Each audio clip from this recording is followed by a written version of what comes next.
நம்முடைய செய்திக்கு தலைப்பு இதுதான், முதற் பலன்கள். முதற் பலன்கள் அப்படி என்னன்னா, நீங்கள் ஆங்கில பாருங்கள், அது ஃபஸ்ட்டு பிளேஸ்ன்னு சொல்லியிருக்கு, இல்லை ஃபஸ்ட்டு ஃப்ரூட்னு கொடுக்கப்பட்டிருக்கு. முதற் பலன்கள் அப்படின்னு ஃபஸ்ட்டு குவாலிட்டி. அவர் சித்தம் கொண்டு தம்முடைய சிருஷ்டிகளில் நாம் முதற் பலன் ஆவதற்கு நம்மை சத்திய வசனத்தினாலே ஜெனிப்பித்தார். அப்போ நீங்களும் நான் யாருன்னா முதற் பலன்கள். அதாவது வி ஆர் த ஸ்பெஷல் இல்லையா? நம்ம தான் இந்த உலகத்தில் சிறப்பு மிக்கவர்கள், நம்ம தான் இந்த உலகத்தில் விசேஷித்தவர்கள். ஆனால் நிறைய நேரத்தில் நமக்கு தெரியல, நம்முடைய பலம் நமக்கு என்னன்னு தெரியல, நம்ம யாருன்னு நமக்கு தெரியல.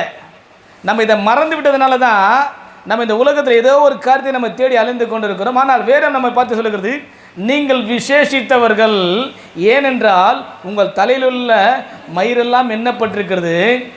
ஏனென்றால் இந்த உலகத்தில் இருக்க சகல ஜனங்களை காட்டிலும் தேவன் நம்மை தெரிந்து கொண்டிருக்கிறார். அல்லேலூயா. சார், நம்ம விட படித்தவர்கள், நல்ல அறிவு உள்ளவர்கள், திறமை உள்ளவர்கள், எல்லா விதமான வசதி வாய்ப்புகள் உள்ளவர்களை காட்டிலும் நீங்களும் நானும் மாத்திரம்தான் விசேஷித்தவர்கள். ஏனென்றால் நீங்களும் நானும் தேவனாலே தெரிந்து கொள்ளப்பட்டவர்கள். அல்லேலூயா. நீங்கள் வாசித்து பாருங்கள், எல்லாவற்றையும் விளக்குவதற்கு நேரமில்லை. 1 பேதுரு 2:9 போடப்பட்டிருக்கு, தெரிந்து கொள்ளப்பட்ட சந்ததி, பரிசுத்த ஜாதி, ராஜரீகமான ஆசாரிய கூட்டமாயும் கட்டப்பட்டு வருகிறீர்கள். அப்போ நீங்களும் நான் எப்படிப்படலாம்?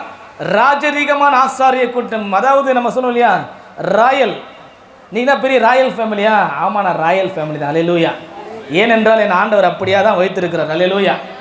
நான் பரிசுத்த ஜாதி, நான் தேவனாலே தெரிந்து கொள்ளப்பட்டவன், நான் எல்லா சிருஷ்டிகளிலும் முதற் பலன். அல்லேலூயா. இந்த முதற் பலன்களுக்கு என்ன கிடைக்கும் அப்படின்ற வேதத்தில் பார்ப்போமானால், நீங்கள் வாசித்து பாருங்கள். உபாகமம் 21 வாசிக்கலாம். உங்களுக்கு இந்த முதற் பலனுக்கு என்ன தான் கிடைக்கும், ஏன் நம்ம முதற் பலன் அப்படின்னு நீங்கள் நினச்சினா என்ன அதில் சிறப்பு இருக்குது அப்படின்னு நீங்கள் நினைத்திடலானால், உபாகமம் 21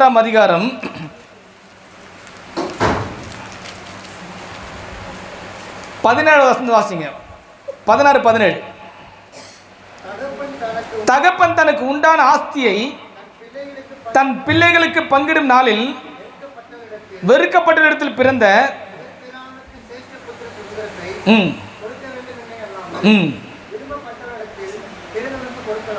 இப்ப 17 வாசிச்சீங்கன்னா இன்னும் உங்களுக்கு கிளியரா புரியும். வாசிங்க.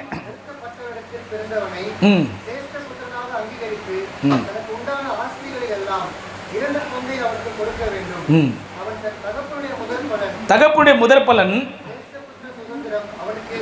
அவனுக்கே உரியது. ஹல்லேலூயா. வாசிங்க. வேறும் சொல்றது, அவன் முதற் பலனா இருக்கிறபடினாலே தகப்பனுக்குரிய எல்லாவித ஆசீர்வாதத்திலும் அவனுக்கு 2 பங்கு கிடைக்க வேண்டும். ஏனென்றால் அவன் சேஷ்ட புத்திர பாகத்துக்கு தகுதியுள்ளவன். ஹல்லேலூயா. நீங்க பார்த்தீங்கன்னா ஏசா யாக்கோபை பார்க்கும்போது, யாக்கோபு கூடுக்காக தன் சேஷ்ட புத்திர பாகத்தை இழந்து விட்டான். ஆண்டவர் இஸ்ரவேல் ஜனங்களை பார்த்து இஸ்ரவேலின் சேஷ்ட புத்திரன். அப்படி என்றால் என்ன அர்த்தம் என்றால், இந்த உலகத்தில் நீங்கள் வேதத்தில் வாசிக்கும்போது இந்த பூமியில் இருக்கிற எல்லா ஜனங்களிலும் தேவன் உங்களையே தமக்கு சொந்தமாக தெரிந்து கொண்டார். நீங்கள் முதற் பலன்கள். ஹல்லேலூயா. அப்போ நீங்கள் நினைக்கலாம், எல்லாரும் என்னை விட நல்லா இருக்கிறாங்களே இல்லையா, நான் ஆண்டவர் ஆராதிக்கிறேன், ஆலயத்துக்கு போகிறேன், காணிக்கை கொடுக்குறேன், நல்லா ஜெபிக்கிறேன், வேதத்தை வாசிக்கிறேன், ஆனால் என்னை விட எல்லாமே நல்லா இருக்கிறாங்க அப்படி ஒரு நம்ம ஃபீல் பண்ணலாம் இல்லையா. ஆனால் முதற் பலன் நீங்கள் தான், உங்களுக்கு தான் சேஷ்ட புத்திர பாகம். ஆண்டவர் வேதத்தில் பார்த்தீங்கன்னா எல்லாருக்கும் ஜீவனையும் சுவாசத்தையும் கர்த்தர் கொடுக்கிறார். எல்லாரையும் படைத்தார், எல்லாருக்கும் எல்லாவற்றையும் கொடுக்கிறார். அது உண்மைதான். அவரிடத்தில் பட்சபாதம் இல்லை. நல்லோர் மேலும் தீயோர் மேலும் சூரியனை உதிக்க பண்ணுகிறார். நீதியுள்ளோருமே அநீதியுமே மழையை பெய்ய பண்ணுகிறார். எல்லாருக்கும் எல்லாவற்றையும் கொடுக்கிறார். ஆனால் சேஷ்ட புத்திர பாகம் யாருக்குரியது என்றால் முதற் பலன்களுக்கு. ஹல்லேலூயா. அப்போ பக்கத்தில் நீங்கள் கரத்தை பிடி சொல்லுங்க, எல்லாமே உங்களுக்கு உரியது. என்ன நீங்கள் ஸ்பெஷல் பார்த்தீங்கன்னா, எல்லாமே எல்லாருக்கும் கொடுத்தாலும் ராஜ்யமும் வல்லமையும் அவருக்குரியது. அவருடைய பிள்ளைகளுக்கு தான் அந்த முதற் பலன். அந்த முதற் பலனை பெற்ற அந்த பிள்ளைகளுக்கு தான் சேஷ்ட புத்திர பாகம். அல்லேலூயா. அப்போ நம்முடைய அழைப்பு சாதாரணமான அழைப்பல்ல. எல்லா சிருஷ்டிகளிலும் நம்மை முதற் பலனாக கர்த்தர் தெரிந்து கொண்டிருக்கிறார் என்றால் நீங்களும் நானும் விசேஷித்தவர்கள். ஹல்லேலூயா. அப்போ நீங்கள் இப்போ உங்களால் புரிந்து கொள்ள முடியும், நான் ஏன் விசேஷித்தவன்னா எல்லா சிருஷ்டிகளும் நான் முதற் பலன். ஏன்னா எல்லாருக்கும் எல்லாமே கொடுத்தா எனக்கு 2 கிடைக்க போகுது. ஏன்னா தாவீதுக்கு 7 குமாரர் இருந்த போதிலும் முதல் குமாரன் அம்னோன், ஆக்சுவலாக அவனுக்கு தான் சிரேஷ்ட புத்திர பாகம் கிடைக்கணும். அவன் செய்த தவறுனா இழந்து போயிட்டான். அப்போ என்ன நீங்கள் புரிந்துக்கணும்னா, யார் தலைப்பில்லையோ, யார் முதற் பலனோ, யார் முதல்ல பிறந்தனோ, அவன் எப்படிப்பட்டவனாக இருந்தாலும் அவனுக்கு தான் அந்த சிரேஷ்ட புத்திர பாகம் கிடைக்க வேண்டும். அவன் இந்த உலகத்தில் ஆண்டு சொல்ற எல்லா ஜனங்களும் இருந்தால் போதிலும் அவருடைய சிருஷ்டிகளில் நாம் முதற் பலன்கள் ஆவதற்கு நம்மை சத்திய வசனத்தினாலே ஜெனிப்பித்தார். ஹல்லேலூயா. அப்போ இந்த உலகத்தில் இருக்க அநேக மக்களை காட்டிலும் நீங்களும் நானும் விசேஷித்தவர்கள். ஏனென்றால் நாம் ஆவியின் முதற் பலன்களை பெற்றவர்கள், தேவனாலே தெரிந்து கொள்ளப்பட்டவர்கள், தேவனுடைய எல்லாவித நன்மைகளுக்கும் நாம் பாத்திரவான்களாக இருக்கிறோம். ஹல்லேலூயா. ஆண்டவராகிய கர்த்தர், நீங்கள் ரோமரில் பவுல் சொல்லும்போது பார்த்தீங்கன்னா, ரோமர் 5ஆம் அதிகாரத்தில் பார்க்கும்போது இஸ்ரவேலரை குறித்து அவர் இப்படியே எழுதி வைத்திருப்பார். வாசித்து பார்க்கலாம். ரோமர் 5ஆம் அதிகாரம்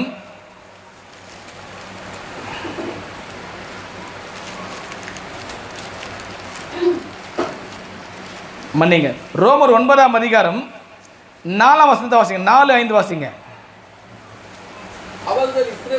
அவர்கள் இஸ்ரவேலரே புத்திர சுவிகாரமும் மகிமையும் உடன்படிக்கைகளும் நியாயப்பிரமாணமும் தேவ ஆராதனையும் வாக்குத்தத்தங்களும் அவர்களுடையது. அதாவது இஸ்ரவேல் ஜனங்கள் யார் என்பதை குறித்து ஆண்டவர் சொல்றார். எல்லாமே அவர்களுக்குரியது இல்லையா?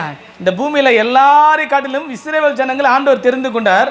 ஆகவே தேவ ஆராதனைகள், வாக்குத்தத்தங்கள், நியாயப்பிரமாணம், உடன்படிக்கை எல்லாமே அவர்களுக்குரியது. பிதாக்களும் அவர்களுடையவர்களே, மாம்சத்தின்படி கிறிஸ்து அவர்களில் பிறந்தாரே. ஹல்லேலூயா. இப்போ இந்த இஸ்ரவேலர்கள், மாம்சத்துக்குரிய இஸ்ரவேலருக்கும் நமக்கும் யாதொரு வித்தியாசம் இராதபடிக்கு தேவன் சிலுவையிலே இரு திறத்தாரையும் ஒன்றாக்கி விட்டார். ஹல்லேலூயா. அப்போ நம் முதற் பலன்கள் என்ன ஆசீர்வாதம் அப்படின்னா, அவர்களுக்கு நமக்கு எந்த ஒரு கேப்பும் கிடையாது. அவர்களுக்கு எப்படிப்பட்ட பிளெஸிங் இருக்கோ அதே விதமான ஆசீர்வாதத்தை நமக்கு கர்த்தர் கொடுத்திருக்கிறார். ஏன்னா பவுல் சொல்லும்போது, உள்ளத்தில் யூதனானவனே யூதன். நம்ம ஆவிக்குரிய இஸ்ரவேலர்கள். நம்ம நீங்கள் நான் ஒன்றுமே இல்லை, எனக்கு யாருமே இல்லை நினைக்காதீங்க. நீங்கள் இஸ்ரவேலர்கள். இஸ்ரவேலை ஆசீர்வதிப்பது கர்த்தருக்கு பிரியம். ஏனென்றால் நீங்கள் முதற் பலன்கள். சேஷ்ட புத்திரபான் உங்களுக்கு தான் உரியது. ஸோ அப்படிப்பட்ட அழைப்பை தேவன் நமக்கு கொடுத்திருக்கிறார். ஹல்லேலூயா. ஆகவே நம்ம அதை ஒரு நாள் மறந்து விடக்கூடாது. இதை ஞாபகப்படுத்தும்படி தான் இன்றைக்கு நான் உங்களோடு கூட தேவனுடைய வார்த்தையை நான் சொல்லிக் கொண்டிருக்கிறேன். இந்த முதற் பலன்கள் தான் எல்லாவற்றும் சிறப்பானது. இப்போது ஒரு பாலிலேருந்து நம்ம தயிர், மோர், வெண்ணெய், நெய்யெல்லாம் பிரிச்சிடும் இல்லையா? ஆனால் அல்டிமேட் வந்து பால் தான். எதை எங்கே பிரித்தாலும் பால் தான் முதல். இப்போ கச்சா எண்ணெய் தான், கச்சா எண்ணெய், ஆயில், அப்புறம் பெட்ரோலு, குருடு ஆயில் எல்லாமே எடுப்பாங்க இல்லையா? அப்போ முதற் பலன்கள் இருப்பது அது எப்பவுமே சிறப்பு. உலகத்தில் எல்லாருக்கும் எல்லாமே கிடைச்சாலும் இந்த உலகத்தில் இருக்க எல்லா மக்களுக்கும் ஆசீர்வாதம் என்னவென்றால் நம் மூலமாக தான் கர்த்தர் கொடுப்பார். ஹல்லேலூயா. அதுக்கு நல்லா புரிஞ்சுக்கொள்ளணும். ஆனால் இந்த உலக மனிதர் சொல்லுவாங்க, நம்ம சிறுபான்மை, மைனாரிட்டி இல்லையா? நம்ம யார்? மைனாரிட்டி. நம்மளை ரொம்ப பரிதாபமாக பார்ப்பாங்க. சிறிய நெருப்பு தான் பெரிய காட்டை கொளுத்திடும். ஹல்லேலூயா. கடுகு சிறுத்தாலும் காரம் போவாது. நம்ம எண்ணிக்கையில் சொல்ல ஆண்டர், நீங்கள் ரொம்ப திரட்சியான ஜனங்களை அவங்க தெரிந்து கொள்ளப்பா. எல்லா ஜனங்களும் நீங்கள் ரொம்ப குறைவாக இருந்தீங்க, ஆனாலும் நீங்கள் ஸ்பெஷல் எனக்கு. ஏன்னா நம்ம தொடுகிற ஒரு கண்மணி தொடுகிறான் கர்த்தர் போட்டுருக்காரு. இது மற்ற யாருக்குமே கிடையாது இல்லையா? யோபுக்கு நீங்கள் யோபுக்கு ஆண்டர் சொல்லும்போது, யோபுக்கும் அவனுக்கும் அவன் வீட்டுக்கும் அவனுக்கு உண்டான எல்லாவற்றையும் கர்த்தர் வேலையை எடுத்திருக்கிறார். ஏனென்றால் அவன் முதற் பலன். அப்போ ஆண்டோடைய பிள்ளைகளுக்கு இருக்கிற சிறப்பு வேறு யாருக்குமே கிடையாது. எல்லாருக்கும் எல்லாவற்றையும் கொடுக்குறாரு. ஆனால் ராஜ்யம் நமக்கு தான். ஹல்லேலூயா. பக்கத்தில் ராஜ்யம் உங்களுக்கு தான். நீங்கள் ராஜ்யத்துக்கு சொந்தக்காரங்க. ஏனென்றால் நீங்கள் முதற் பலன்கள். ஹல்லேலூயா. அதனால் நம்மளை பார்த்து நம்ம தாழ்வு மனப்பான்மை ஏற்படுத்திக் கொள்ளாது. இது பிசாசு கொண்டு வருது. ஆனால் கர்த்தர் சொல்கிறவங்க வேதத்தை, அதனால தான் வேதத்தை அதிகமாக வாசிக்கணும். இதை வேதம் சொல்லுது, நீங்கள் தம்முடைய சிருஷ்டிகளில் முதற் பலன் ஆவதற்காகவே உங்களை சத்திய வசனத்தில் கர்த்தர் ஜெனிப்பித்திருக்கிறார். அல்லேலூயா. அப்போ நீங்கள் நானும் சாதாரணமானவர் அல்ல. ஆபிரகாமுக்கு என்னெல்லாம் ஆசீர்வாதம் கொடுக்கப்படுதோ, அந்த ஆபிரகாமுக்கு எப்படி கொடுக்கப்படுதோ அந்த ஆசீர்வாதம் கிறிஸ்துவின் மூலமாக நமக்கு கொடுக்கப்பட்டிருக்கிறது. அல்லேலூயா. நாமளும் ஆசீர்வதிக்கப்பட்டவர்கள். அல்லேலூயா.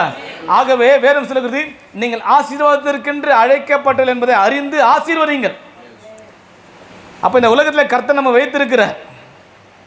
நம்ம சாதாரணமானவர்கள் கிடையாது இல்லையா? நீங்கள் சோதம் குமாரா பட்டணத்தை கர்த்தர் அழிக்க நினைக்கும் போது ஆபிரகாமை குறித்து பேசும்போது, அப்போ ஆபிரகாம் ஆண்டவரை பார்த்து கேட்பார். நமக்கு எல்லாம் தெரியும் இல்லையா? ஒரு பட்டணத்தில் 5 நீதிமன்றம் அழிப்பீரா அல்லது 10 அப்படியே சொல்லி 50லேருந்து குறைச்சின்னு வர்றார். அப்போ கர்த்தர் ஒரு வார்த்தை நல்லா கவனிக்கணும். ஒரு நீதிமான் இருந்தால் கூட அந்த பட்டணத்தை அழிக்க கர்த்தர் யோசிக்கிறார் என்றால் அந்த நீதிமான் எப்படிப்பட்டவன் என்றால் தேவனுடைய முதற் பலன். அல்லேலூயா. நீங்கள் நல்லா புரிஞ்சுக்க தேவ ஜனங்களே. அப்போது கர்த்தர் இந்த பட்டணத்தை அழிக்கக்கூடாது என்றால் அங்கே ஒரு நீதிமான் இருக்கணும். அப்போ நீங்களும் நானும் யார்? நீதிமான்கள். ஒரு காலத்தில் பாவியாக இருந்தோம், தேவன் அற்றவளாக இருந்தோம், காணியாட்சிக்கு புறமாக இருந்தோம், வாக்குத்தத்தின் உடன்படிக்கை அந்நியராக இருந்தோம். நமக்கு சரியான விலாசம் கிடையாது, நம்ம யாருன்னு நமக்கே தெரியாது. இன்றைக்கி கர்த்தர் நம்மளை என்ன பண்ண கொண்டு வந்து நிறுத்தி வச்சுருக்காரு இல்லையா? நம்மளை இன்றைக்கி நம்ம ஒரு நல்ல ஆட்களாக வச்சுருக்காரு, நல்ல குடும்பத்தை கொடுத்துருக்கிறாரு இல்லையா? எல்லாவற்றையும் கர்த்தர் கொடுத்துருக்கிறார் என்றால் காரணம் நீங்களும் நானும் அவருடைய சிருஷ்டிகளில் முதற் பலன்கள். ஆகவே அந்த ஆசீர்வாதம் நமக்கு உரியது. அல்லேலூயா. நமக்கு ஆண்டவர் நம்ம பிள்ளைகளே நமக்கு சரிங்க, நம்ம அறியாமல் நமக்கு தூதலை வச்சு ஆண்டவர் பாதுகாக்கிறார். அப்போ பிறப்பு தானே நீங்கள், நீ போகுமிடமெல்லாம் உன் தேவனை கர்த்தர் உன்னோடு கூட இருக்கிறார், உன் வழிகளெல்லாம் உன்னை காக்கும்படி தம்முடைய தூதலை கட்டளையிடுகிறார் என்றால் எதற்காக? அதனால தாங்க நீங்கள் விசேஷித்தவர்கள். நமக்கு எந்த பயம் இல்லாமல் நம்ம ஏன் போயிட்டு வரோன்னா அவர் தம்முடைய தூதலை அனுப்பி நம்மளை பாதுகாக்கிறார். என்னுடைய கால் ஒரு கல் இடறி போகாத அளவுக்கு அவர் என்னை பாதுகாக்கிறார் என்றால் நான் அவருடைய சிருஷ்டிகளின் முதற் பலன். அதுதான் அந்த சிறப்பு. அந்த சிறப்பு ஒரு ரத்தத்தினால நமக்கு கிடைத்திருக்குது. அல்லேலூயா. ஆகவே நம் சாதாரணமானவர்கள் அல்ல. தேவன் அப்போ ஒரு பட்டணத்தை அழிக்கக்கூடாது என்பதால் ஒரு நீதிமான் இருக்க வேண்டும் என்றால் அப்போது அந்த நீதிமானுடைய பவர் என்னன்னு பாருங்கள். மாம்சத்துக்குரியலாக இருந்த நம்மை கர்த்தர் ஆவிக்குரியலாக கர்த்தர் மாற்றியிருக்கிறார் இல்லையா? சேற்றிலே புரண்டை உருந்த நம்மை இப்போ ஒரு ஆட்டுக்குட்டியை போல கர்த்தர் மாற்றியிருக்கிறார். தேவன் நம்முடைய வாழ்க்கையில் இடைப்படவில்லை என்றால் நீங்களும் நானும் எப்படி இந்த உலகத்தில் ஜீவிக்க முடியும்?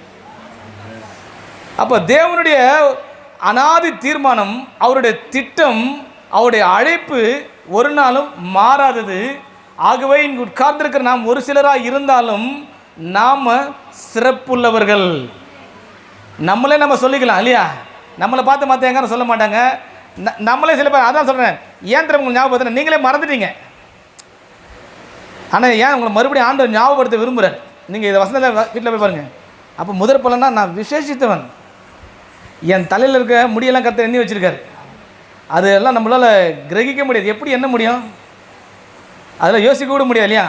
அப்போ எந்த அளவுக்கு கேர் பண்ணுற பாருங்க கர்த்தர். ஏன்னா நீங்களும் நானும் அவருடைய ஆவின் முதற் பலன்கள், அவரால் தெரிந்து கொள்ளப்பட்டவர்கள். ஆகவே இந்த உலகத்திலே நமக்கான எல்லாவற்றையும் கர்த்தர் முன்னதாக நியமித்திருக்கிறார். எதை குறித்தும் கவலைப்பட வேண்டிய அவசியம் இல்லை. நாம் ஜெபித்து அப்படியே போய்கொண்டே இருக்கலாம்.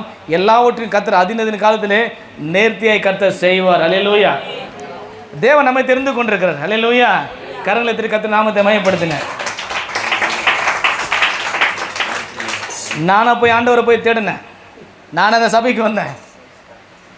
நான் எங்கேயோ இருந்தேன். இப்போ எங்கள் அன்பு சகோதரர், நம்முடைய அன்பு சாமுவேல் அவர்கள் நாங்கள் சிறு வயதில் நண்பர்கள். இப்போ அப்போதுலேருந்து இப்போ இருக்க நண்பர்கள் தான். நாங்கள்லாம் ஒன்றாவே கிரிக்கெட் ஆடிருக்கோம், ஒரே டீமில் ஆடிருக்கோம்.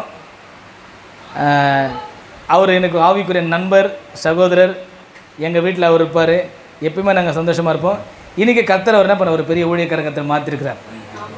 அவரோடு கூட இருந்து வந்தேன். என்னை கர்த்தர் என்ன பண்ணியிருக்காரு? ஒரு அற்பமான, நான் அதை சொல்வதே இல்லை. அல்லேலூயா. ஆனாலும் கர்த்தர் நல்லவர். அல்லேலூயா.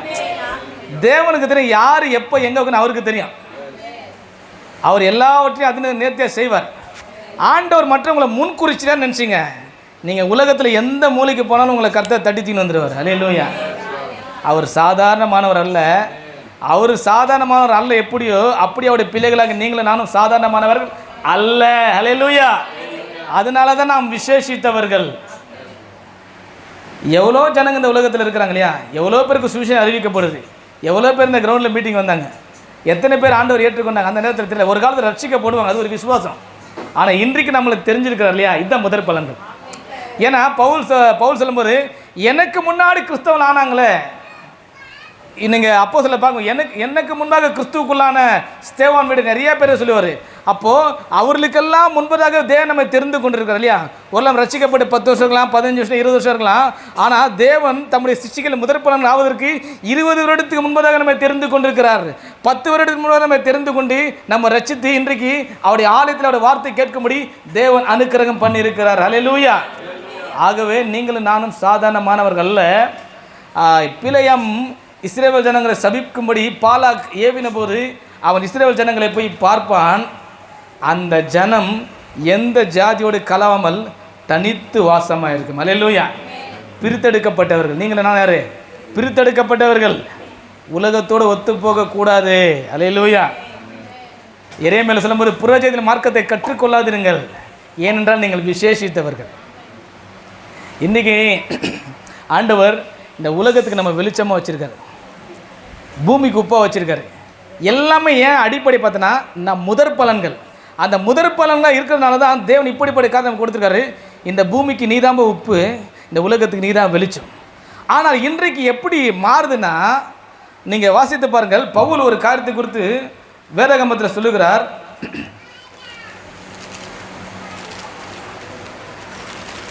1 கொரிந்தியர்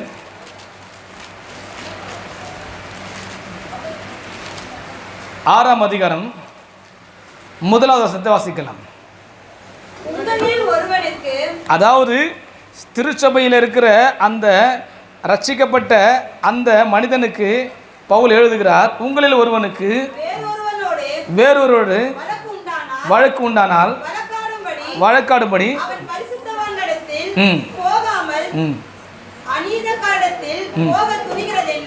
போக துணிகிறது என்ன? பரிசுத்தவான்கள் அறியீர்களா? படுவதா இருக்கு. அபாத்திரரா? 3வது பாருங்க, தேவதூதரின் நியாயம் தீர்ப்பம் என்று அறியீர்களா? அல்லேலூயா. நீங்கள் நானும் ஏன் திறமை விசேஷித்தவர்கள்?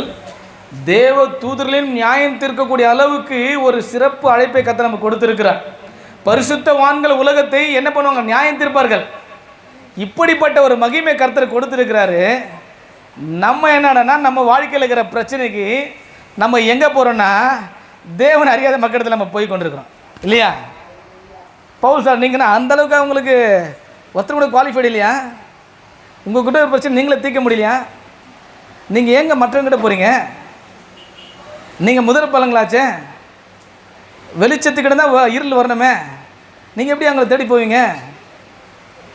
ஒருத்தர் கூட உங்களை பாத்திரம் எல்லாம் அபாத்திரரா? தேவத்துலே நியாயம் திருப்பம் என்று அறியீர்களா? நீங்கள் பாருங்கள், தேவன் தம்முடைய பரிசுத்தவான்களுக்கு கொடுத்திருக்கிற மகிமையை பாருங்கள், கனத்தை பாருங்கள், வல்லமையை பாருங்கள். எப்படிப்பட்ட அழைப்பை கர்த்தர் நம்ம அழைத்திருக்கிறார். ஏனென்றால் நீங்களும் நானும் ஆவின் முதற் பலன்கள். அல்லேலூயா. அப்போது நம்மிடத்தில் தான் அநேகர் வரும்படி கர்த்தர் வைத்திருக்கிறார். ஆனால் இன்றைக்கு அது அப்படியே மாற்றமாகுது. நாம் மற்ற இடத்துல போகிறோம். நம்ம வாழ்க்கையில் பிரச்சனைகள் வரும்போது, போராட்டம் வரும்போது நாம் கர்த்தரை நாடாமல், கர்த்தரை தேடாமல் ஆண்டவர் அறியாத மக்களிடத்தில் போகும்போது அவர்களுக்கு கொடுக்குற ஆலோசனைகள் அநேக நேரத்தில் நமக்கு வாழ்க்கையில் வேதனை கொண்டு வருது. ஆனால் பவுல் சொல்ல, நீங்கள் எப்படிங்க அநீத காலத்தில் நீங்கள் போவீங்க? நீங்கள் யார்கிட்ட போனால் பரிசுத்தவங்க இடத்துல போங்க.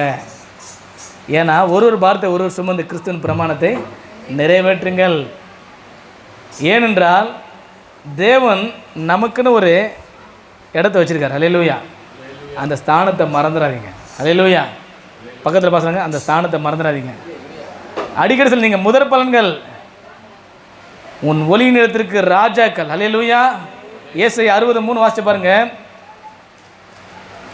உன் ஒளி நிலத்திற்கு ஜாதிகளும்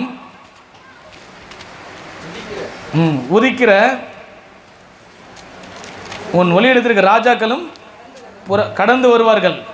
அப்போது உன் வெளிச்சம் எடுத்திருக்க ஜாதிகள், உதிக்கிற உன் ஒளி எடுத்திருக்க ராஜாக்கள் நடந்து வருவார்கள், கடந்து வருவார்கள், எல்லாமே உங்கள்கிட்ட தான் வருவாங்க. அல்லேலூயா. நீங்கள் எங்கேயோ போக தேவை. எலிசா தீர்க்கதரிசி இடத்துல சிறிய படைத்தலைவன் தேடி வருகிறான். எலிசா போகலாங்க. புரியுதா உங்களுக்கு? நம்ம யாருக்கிட்ட போக வேண்டிய அவசியமே கிடையாது. நம்ம வாழ்க்கையில் பிரச்சனை வருதா, கர்த்தரையே நோக்கி பாருங்க. அல்லேலூயா. ஏன்னா அவர் தான் நம்மளோட வாழ்க்கைக்கு ஆதாரம், நம்மளோட வாழ்க்கைக்கு அஸ்திபாரம் அவர் தான். அவர் மேலே தான் நம்மளோட வாழ்க்கை கட்டப்பட்டிருக்கு. நம்ம தேவையில்லாத இடங்களுக்கு இப்போ நம்ம போகணும்னு நினச்சிங்க, தேவையில்லாத பிரச்சனைகள் வரும். அதாவது சொல்லுவோம் இல்லையா, ஒரு பிரச்சனையை 10 பிரச்சனையை கொண்டு வந்துடும். நம்ம யார் நமக்கு தெரியல, அதனால தான் நம்ம மற்ற இடத்துல நம்ம போகிறோம். நம்ம சரியாக தேவனை அறிந்திருந்தோம்னா, வேறு வருஷம் அறிந்திருந்தோம்னால் நாம் எங்கே போவோம்னா தேவனுடைய ஊழிய கருத்தில் போவோம், தேவ சமூகத்தை நோக்கி பார்ப்போம். அங்கேயே அந்த பிரச்சனைக்கு தீர்வு உண்டாயிடும். அப்படி இல்லாத பட்சத்தில் நாம் சுயமாக எடுத்து முடிவு எடுத்து எங்கன்னா போனோன்னா பிரச்சனை வந்துடும் இல்லையா? சில வேறு தெரியாத தேவனுடைய ஜனங்கள் என்ன பண்ணாங்கன்னா, குறி கேட்க போகிறாங்க, ஜோசியம் பார்க்க போகிறாங்க, கைரேகை பார்க்க போகிறாங்க இல்லையா? அதெல்லாம் ரொம்ப தவறான ஒரு காரியம். அதெல்லாம் தேவனுடைய பார்வையில் அருவருக்கத்தக்க காரியம். பவுல் சொல்கிற எச்சரிக்கிறார். அப்போ அங்கே அப்படி அந்த கொரிந்திய சபையில் இருக்க ஜனங்க அப்படி போனாங்கன்னு தான் அவர் என்ன எச்சரிக்கிறார். எப்படி நீங்கள் உங்களால் போக முடியுது? ஒருத்தர் கூட இல்லையா? அந்த பிரச்சனை தீர்க்கத்தக்க ஞானமுள்ள ஒரு ஆள் கூட உங்கள் சபையில் இல்லையா, உங்கள் குடும்பத்தில் இல்லையா, தேவனுடைய பிள்ளை இல்லையா அப்படின்னு பவுல் அங்கலாய்க்கிறார். அப்போ நாமும் தேவனுடைய பிள்ளைகளை, நாம் முதற் பலன்களை, நாம் தெரிந்து கொள்ளப்பட, நாம் பரிசுத்த ஜாதியாக, நாம் நம்முடைய வாழ்க்கையில் இருக்கிற எல்லா பிரச்சனைகளையும் தீர்ப்பதற்கும், அதை மாற்றுவதற்கும், அதிலிருந்து விடுதலை கொடுத்து நம்ம வாழ வைப்பதற்கும் உண்மையுள்ளவராக இருக்கிற கர்த்தரிடத்தில் நீங்களை நாம் செல்ல வேண்டும். ஹல்லேலூயா. ரெண்டாவது பாருங்கள், இந்த இஸ்ரவேல் ஜனங்கள் தவறு செய்தார்கள் இல்லையா? என்னாகமம் 25ஆம் அதிகாரத்தை நீங்கள் வாசித்து பார்ப்பீங்களானால் வீட்டில் போய் வாசித்து பாருங்கள். என்னாகமம் 25ஆம் அதிகாரம் 1ஆம் வசனத்தை வாசித்து பாருங்கள்.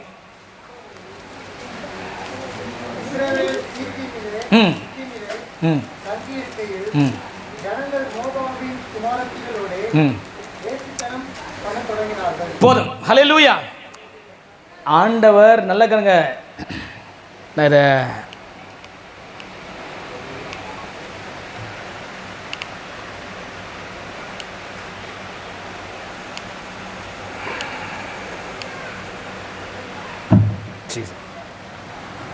இஸ்ரவேல் ஜனங்களை மோசே வழிநடத்தி கொண்டு போகும்போது, நீங்கள் அவர்களோட போய் சேராதீங்கப்பா, உங்கள் இருதயத்தை வழுவ பண்ணுவாங்க,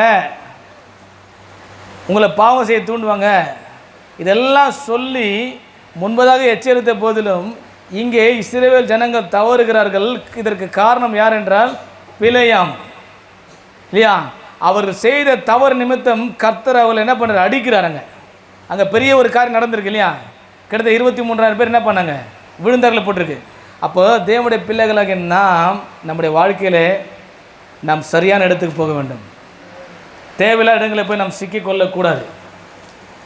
சரிங்களா? நம்முடைய உடைகளையும், நம்முடைய நடைகளை, நம்முடைய நடத்தைகளை எல்லாவற்றையும் கர்த்தர் பார்க்கிறார். எல்லாவற்றையும் அனுபவிக்க நமக்கு அதிகாரம் இருந்தாலும், எல்லாம் நமக்கு சக்தி இருக்கலாம், நமக்கு நம்ம எனக்கு நல்ல வயசு இருக்குது, எனக்கு எல்லாமே அறிஞ்சிருக்கிற வயசு தான், எனக்கு நல்லா புரிஞ்ச வயசு தான், எனக்கு எல்லாமே தெரியும் அப்படின்னு நம்ம சில சண்டை போடுறோம். ஆனால் எல்லாம் நமக்கு தகுதியாக இருப்பதை பார்க்க எதாவது நீங்கள் அதை உடையிலேருந்து எல்லாமே எடுத்துக்கொள்ளாங்க. தேவனுடைய நாமத்துக்கு இடரில் உண்டாக்குற எந்த ஒரு காரியத்தை தேவனுடைய பிள்ளைகளை நீங்களை நானும் செய்யக்கூடாது. அல்லேலூயா. ஏனென்றால் நீங்கள் விசேஷித்தவர்கள். இப்போ ஆண்டவர் உங்களுக்கும் ஒரு குவாலிட்டி வச்சுருக்காரு, உங்களுக்குன்னு வாழ்க்கை வச்சுருக்காரு. நாமளே நமக்கு வாழ்க்கையை தேர்ந்தெடுக்கக்கூடாது. அல்லேலூயா. எல்லாவற்றையும் 15 காலத்தில் கர்த்தர் நேர்த்தியாக செய்வார். அப்போ இங்கே பாருங்கள், இவர்கள் செய்த தவறு கர்த்தர் அடிக்கிறார், தம்முடைய ஜனங்கள் தான். அப்போ ஆண்டவர் எந்த அளவுக்கு தம்முடைய ஜனங்களை நேசிக்கிறார் என்றால் அந்த அளவுக்கு அவருடைய கோபம் அங்கே வெளிப்படுகிறது. ஏன்னா எல்லாவற்றையும் ஆண்டவர் ஆயத்தம் பண்ணி வச்சுருக்காரு. 40 வருடம் வனாந்திரத்தில் நடத்தி வந்தாங்க. அங்கே கால் வீங்கலை, பாதரட்சை தேயில, அதே மாதிரி அவங்க உடை பழசாய் போகலை, அவங்களை எல்லாவற்றையும் கர்த்தர் கொடுத்தார். இப்படிலாம் நடத்தி வந்தவர் அந்த ஜனங்கள் தவறும்போது, இடறி போகும்போது அவருக்கு கோபம் உண்டாகிறது. அங்கே மோசேயும் ஆரோனும் அவங்க என்ன பண்ணுறாங்க, வாசலில் அழுது கொண்டு நிற்கிறார்கள். அப்பயும் அங்கே ஒரு பாவம் நடக்குது. கர்த்தர் அதை பார்த்து நம்ம அடிக்கிறார். அப்போது இந்த உலகம் நம்மை பாற்று கற்றுக்கொள்ள வேண்டும்.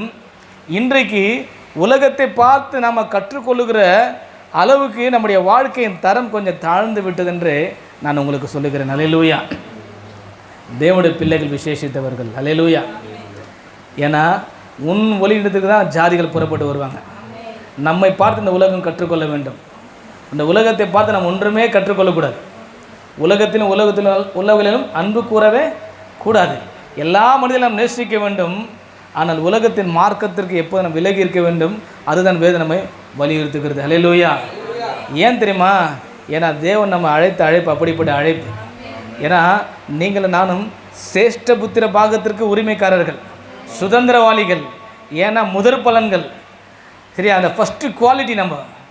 சரியா? அப்போ நீங்கள் குறைவான ஜனமாக இருக்கலாம், நமக்கு அடிப்படை வசதி இல்லாமல் இருக்கலாம் இல்லையா, நமக்கு தேவையான ஒரு பொருளாதார வசதி இல்லாமல் இருக்கலாம். ஆனால் ஆண்டோடைய பார்வையில் நீங்களும் நானும் விசேஷித்தவர்கள். எல்லாவற்றையும் கர்த்தர் நமக்கு கொடுப்பார். விசுவாசத்தின் மூலம் எல்லாவற்றையும் நம்மளால் பெற்றுக்கொள்ள முடியும். ஏன்னா எல்லாவற்றையும் நமக்கு கொடுத்தவர், தம்முடைய குமாரையே நமக்கு கொடுத்தவர், அவரோடு கூட மற்ற எல்லாவற்றையும் உங்களுக்கு அருளாதிருப்பது எப்படி? அல்லேலூயா. அப்போ எல்லாவற்றையும் கர்த்தர் என்ன பண்ண நம்ம வாழ்க்கைக்கு தேவை எல்லாவற்றையும் கர்த்தர் நமக்கு கொடுக்கிறார். ஆகவே தேவனுடைய பிள்ளைகளாக நீங்களும் நானும் அதை நாம் நினைத்து பார்க்க வேண்டும், அவரை நாம் விசுவாசிக்க வேண்டும். அப்போது இவ்வளோ நாள் அந்த காரியத்தை நாம் மறந்துருக்கலாம். நாம் முதற் பலன்கள் என்று நம்ம முன்னாடி நமக்கு கேட்டிருக்கலாம், செய்தி கேட்டிருக்கலாம், நம்மளை படிச்சிருக்கலாம். அது நம்ம முதற் பலன் ஒன்றுமே புரியல. சர்ச்சுக்கு போகும்போது முதற் பலனில் வந்து செலுத்த சொல்லுவாங்க. ஆனால் இங்கே போட்டிருக்கு அந்த முதற் பலனே நான் தான். அல்லேலூயா. அப்போது நான் எல்லாரும் காட்டிலும் ஒரு படி மேலே தான். அப்படி தான் கர்த்தர் வச்சுருக்காரு. அப்போது உங்கள் இந்த உலகத்தில் யாரும் சொல்கிறார், பூமியில் உள்ள சகல ஜாதிகளிலும் நான் உங்களை கீர்த்தி புகழ்ச்சியுமாகவே வைப்பேன், நீங்களும் நானும் ஆராதிக்கிற வானத்தையும் பூமி உண்டாக்கின கர்த்தர் சொல்லியிருக்கிறார். எல்லா ஜனங்களிலும் உங்களையே எனக்கு சொந்தமான ஜனமாக தெரிந்து கொண்டேன். ஆகையால் நம்முடைய வாழ்க்கைக்கு தேவையான எல்லா அடிப்படை வசதியிலும் கர்த்தர் நமக்கு ஏற்படுத்தி நிச்சயமாக கொடுப்பார்.